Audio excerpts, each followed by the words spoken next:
রাশিয়াকে কাগুজে বাঘ বলায় হুঙ্কার দিলেন পুতিন। ভয়ে ট্রাম্পের গলা শুকিয়ে কাঠ।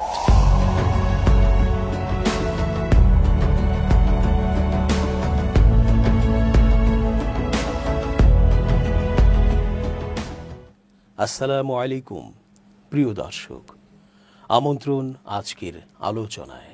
চেঞ্জ টিভির আন্তর্জাতিক চোখ অনুষ্ঠানে এস জি রতন স্বাগত জানাচ্ছি। সাম্প্রতিক সময়ের জাতিসংঘের মিটিংয়ে ট্রাম্পকে এতটাই অসহায় দেখা গেছে যে অবশেষে ত্রিমুখী যন্ত্রণার কথা নিজের মুখেই বলে ফেলেছেন। তার জানি দোস্ত নেতানিয়াহুর ভাষণও বর্জন করেছে উপস্থিত বিশ্ব নেতারা। এছাড়া তার হোটেলের সামনে মারপিটেরও শিকার হয়েছেন বলে জানা যাচ্ছে। সেই ভিডিও সোশ্যালে ভাইরাল। ভিডিওটি সঠিক নাকি মিথ্যে তা হয়তো যাচাইয়ের বিষয়, তবে মানুষের মনের ভাবনা ঠিক অমনি। এই অবস্থায় রাশিয়াকে ভর্ৎসনা করায় পুতিন এমন খ্যাপা খেপেছেন যে মারাত্মক এক হুমকি দিয়ে বসেছেন, আর তাতে ভয়ে ট্রাম্পের গলা শুকিয়ে কাঠ হয়ে গেছে। এমন অবস্থায় ইউক্রেনে সামরিক অভিযান চালিয়ে যাওয়া ছাড়া রাশিয়ার কাছে কোনো বিকল্প নেই বলে মন্তব্য করেছে ক্রেমলিন। একই সঙ্গে মস্কো মার্কিন প্রেসিডেন্ট ডোনাল্ড ট্রাম্প কর্তৃক রাশিয়াকে কাগুজে বাঘের সঙ্গে তুলনার বিষয়টিও প্রত্যাখ্যান করেছে মস্কো। এ খবর দিয়েছে বার্তা সংস্থা এএফপি। ট্রাম্পের এমন মন্তব্যেরও কড়া জবাব দিয়েছে ক্রেমলিনের মুখপাত্র দিমিত্রো পেসকভ। তিনি বলেন, আমরা আমাদের স্বার্থ রক্ষা এবং প্রেসিডেন্ট ভ্লাদিমির পুতিনের নির্ধারিত লক্ষ্য পূরণের জন্য নিজেদের বিশেষ সামরিক অভিযান চালিয়ে যাচ্ছি। তিনি আরও বলেন, আমরা আমাদের দেশের বর্তমান ও ভবিষ্যতের জন্য এটি করছি, তাই আমাদের কাছে অন্য কোনো বিকল্প নেই। ট্রাম্প রাশিয়ার অর্থনীতিকে ব্যর্থ বলে মন্তব্য করেছিলেন, যদিও পেসকভ এই মন্তব্যকে খারিজ করে দিয়েছেন। তবে তিনি স্বীকার করেছেন যে কিছু খাতে রাশিয়া উত্তেজনা এবং সমস্যার মুখোমুখি হচ্ছে। তিনি বলেন, রাশিয়া তার সামষ্টিক অর্থনৈতিক স্থিতিশীলতা বজায় রেখেছে। পেসকভ আরও উল্লেখ করেছেন, ট্রাম্পের পুনরায় হোয়াইট হাউসে আসার পর থেকে মস্কো এবং ওয়াশিংটনের মধ্যে সম্পর্ক উন্নয়নের প্রচেষ্টার ফলাফল প্রায় শূন্য। তিনি বলেন, এই প্রক্রিয়াটি খুবই ধীর। মস্কো বারবারই ইউক্রেন সংঘাতের বাইরে গিয়েও ওয়াশিংটনের সঙ্গে অর্থনৈতিক ও কূটনৈতিক সহযোগিতার সম্পর্ক বাড়ানোর চেষ্টা করছে। এবার জাতিসংঘ সাধারণ অধিবেশনে যোগ দেওয়ার সময় তিনটি খুব ভয়ানক ঘটনার শিকার হয়েছেন যুক্তরাষ্ট্রের প্রেসিডেন্ট ডোনাল্ড ট্রাম্প। তিনি এ দাবি করে জানিয়েছেন, এ বিষয়ে সিক্রেট সার্ভিস তদন্ত করবে। বার্তা সংস্থা এপি এ খবর দিয়েছে। এতে বলা হয়, জাতিসংঘ সাধারণ পরিষদে অংশ নিতে যান ট্রাম্প। সেখানে তিনি এক ভাষণে জাতিসংঘকে তার সম্ভাবনা নষ্ট করার অভিযোগে আক্রমণ করেন। রাশিয়ার ইউক্রেন যুদ্ধ মোকাবেলা এবং অভিবাসী গ্রহণের জন্য তিনি ইউরোপের মিত্রদেরও সমালোচনা করেন। ট্রাম্প বিশ্ব নেতাদের বলেন, তাদের দেশগুলো নরকে যাচ্ছে।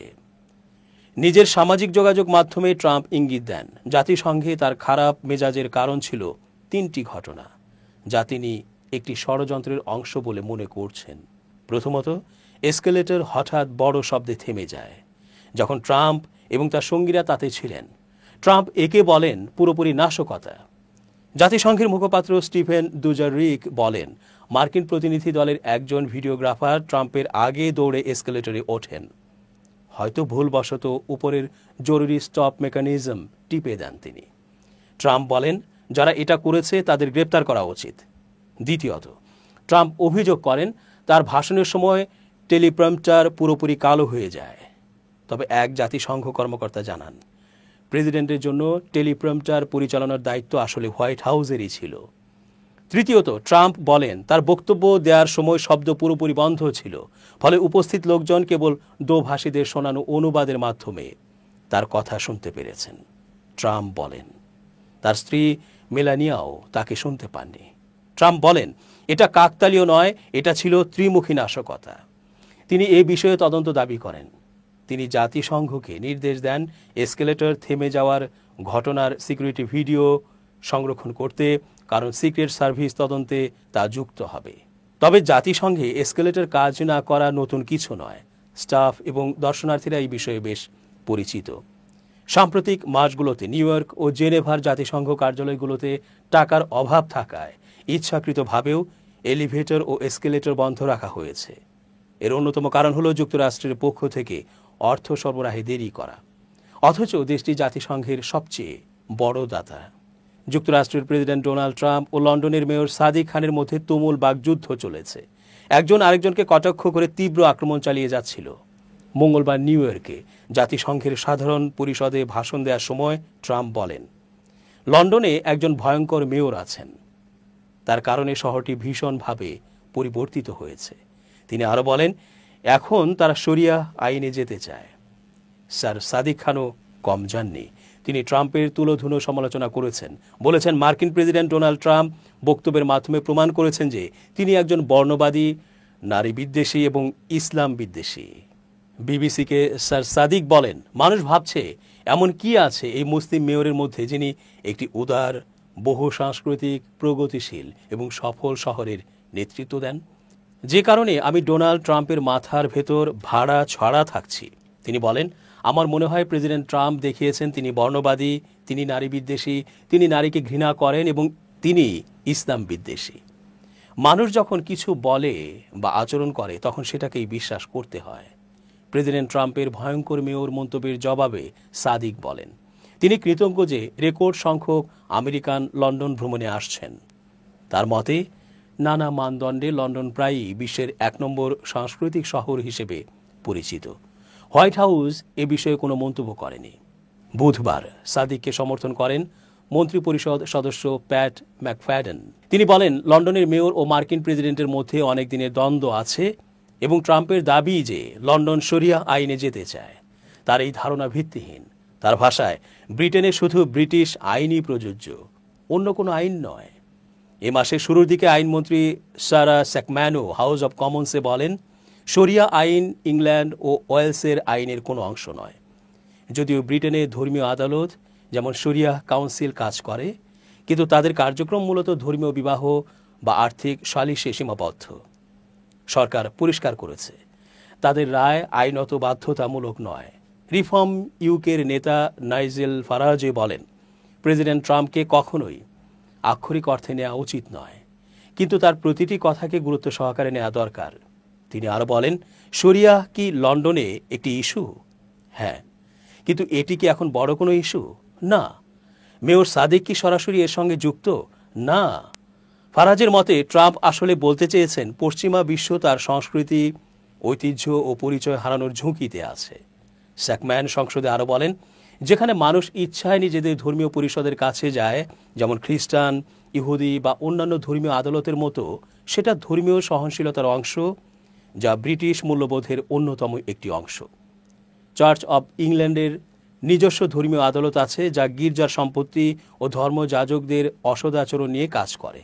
ইহুদি ধর্মীয় আদালত বেথ দিন ইহুদি আইনের ভিত্তিতে স্বেচ্ছাসেবী সালিশ পরিচালনা করে। রোমান ক্যাথলিক চার্চও আত্মিক বিষয় ও বিবাহ বাতিলের জন্য ট্রাইব্যুনাল চালায়। এটি ট্রাম্পের পক্ষ থেকে সাদিক খানের প্রতি প্রথম আক্রমণ নয়। 2019 সালে তিনি লন্ডনের মেয়রকে, যিনি 2024 সালে তৃতীয় মেয়াদে পুনর্নির্বাচিত হন, স্টোন কোল্ড লুজার বলে আখ্যা দেন। আগে সাদিককে আইকিউ পরীক্ষায় চ্যালেঞ্জ করেছিলেন ট্রাম্প এবং 2017 সালে লন্ডন ব্রিজ হামলায় তার প্রতিক্রিয়ার সমালোচনা করেন। এবছরের জুলাইয়ে স্কটল্যান্ড সফরে এসে তিনি সাদিককে অসুন্দর ব্যক্তি ও ভয়াবহ কাজ করেছে বলে আখ্যা দেন। ব্রিটিশ প্রধানমন্ত্রী স্যার কিয়ের স্টারমার তখন ট্রাম্পের পাশে বসেই হস্তক্ষেপ করে বলেন, তিনি আমার বন্ধু। এ মাসের শুরুতে ট্রাম্প বলেন, তিনি উইন্ডসর ক্যাসেলে রাজার আয়োজিত রাষ্ট্রীয় ভোজে সাদিককে চাননি। যুক্তরাষ্ট্রে ফেরার পথে এয়ারফোর্স ওয়ানে সাংবাদিকদের তিনি বলেন, সাদিক বিশ্বের সবচেয়ে খারাপ মেয়রদের একজন। সাদিক খান সেই ভোজ সভায় যাননি। বিবিসি জানায়, তিনি কোনো আমন্ত্রণ প্রত্যাশাও করেননি। দর্শক, আজ এ পর্যন্তই। ধন্যবাদ। changetv.press এক ফোঁটা হলুদ নেই।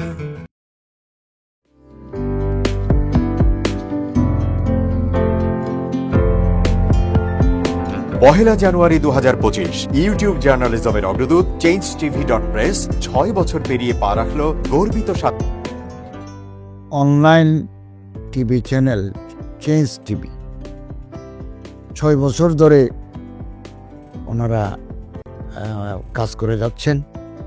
ইতিমধ্যে জনগণের হৃদয়ে স্থান করে নিয়েছেন। প্রায় 22 লাখ সাবস্ক্রাইবার আছে। আর যে কোনো অনুষ্ঠান 10 লাখের মতো মানুষ এটা প্রতিদিন মানুষ দেখে থাকে। আমিও এই চ্যানেল নিয়মিত দেখি। তো চেঞ্জ টিভির পক্ষে আমিরুল মোমিনীন মানিক সাহেবের উপস্থাপনা, প্রশ্নের ধরন, এগুলো জনগণ দেখতে চায়, শুনতে চায়। আমি চেঞ্জ টিভির উত্তরোত্তর সমৃদ্ধি কামনা করছি। changetv.press, এক ফোঁটা হলুদও নেই।